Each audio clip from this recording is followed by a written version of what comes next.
So here we are on the third floor of the RTS building in front of one of the technical rooms. Inside we can see the old Xsan they have been working with. It has 64 drives and a total storage capacity of 64 terabyte. This oversized system now has been replaced with a much more compact and silent ShareStation facility setup which has 40 drives, a total capacity of 160 terabyte and an aggregated bandwidth of 4000 megabytes per second. At the back of the system we can see the client connections. There are 12 10 gig E connections running over SFP Plus fiber optics cable, which are the orange ones, and another 12 1 gig E connections running over Cat6. This gives a total of 24 client connections without the need for any switch at all.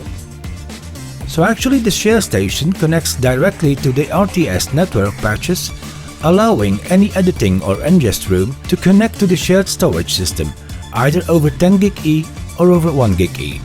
To perform the stress test, we are running the Blackmagic speed test on many connections at once, saturating the server bandwidth with multiple simultaneous write and read actions over a long period.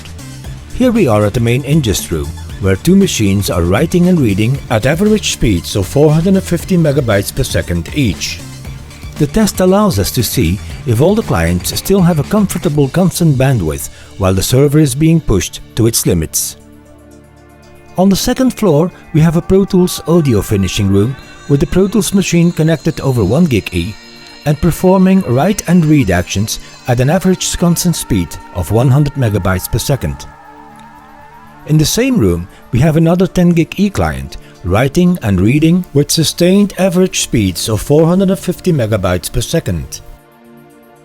Further down the hall we have 5 editing rooms, each with the client machine connected to the ShareStation over 10 gig E. In the first room we see Eric, the LumaForge CTO with Patrice Fremont and Sam Mestman, and also Olivier, systems engineer at RTS. We're currently overclocked actually for what the system's rated for, about 400 megabytes a second. So we actually, I don't know, it shouldn't actually be doing what it's doing. With 9 machines running at 450 megabytes per second and one at 100 megabytes per second, the system actually delivers more total bandwidth than we expected. Frank, systems engineer at RTS, and Daniel, head of post-production, are checking every client system to see how much bandwidth they get and, most importantly, if the read bandwidth remains stable under all this pressure, which it does. So while the stress test was going on, we also wanted to see if editing performance was at all affected while the server bandwidth was being saturated with all these write and read actions. We just stopped the speed test here.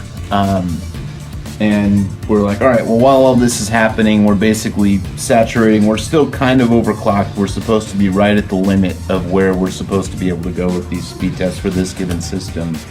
I was like, well, how far can we go with video? So this is on top of about 4,000 megabytes a second being pulled across 9 other machines. We are currently playing back in real time 9 streams of Apple ProRes 422 HQ. Without issues. And if I start and stop, there's pretty much 0 latency while this is happening.